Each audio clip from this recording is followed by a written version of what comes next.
So we're here today to discuss quality. We purchased, for comparison's sake, a Q SFP 40 gig LR, and we wanted to compare it side by side with ours. Initial quality looked fine. No obvious damage, looked like they were new components. We took a look at the cheaper module with the exFO fiber scope and found a lot of debris and a lot of damage in the fiber ferrule on the TOSA and ROSA. In comparison, this next image will show you what our modules look like in the same test with the same exFO fiber scope. That looks wildly different.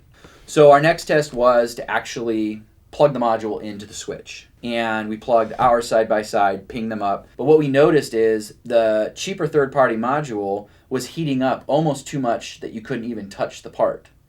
So our next step was to actually physically take apart the module.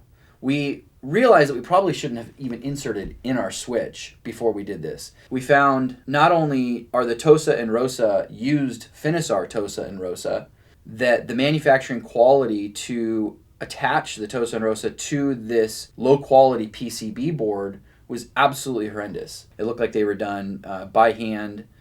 The leads on the PCB looked to be almost touching each other at one point. Heat makes things expand, and if the modules heat up enough, the leads can actually now arc. The theory is here that these cheaper companies or these cheaper manufacturers are purchasing the broken parts from major manufacturers, taking the high-end parts off of them and reassembling them, and that's how they can get such a cheap price. These are the exact same module. Look at that. Look at our Q SFP. Oh my God, that is gorgeous. Beautiful. Just look at the quality of the soldering, the components attached to the board. It's done very cleanly. The spacing is done accurately. There's no excess material around all the solder joints that can be problematic in the future. Another sample that we purchased from this same company, upon initial insertion into our routers, it actually fried one of the ports, and we took it apart, and from this picture you can see the PCB actually fried, and this was due to lower quality manufacturing practices. Customer downtime isn't worth the risk of saving a few dollars up front on cheap fiber optics.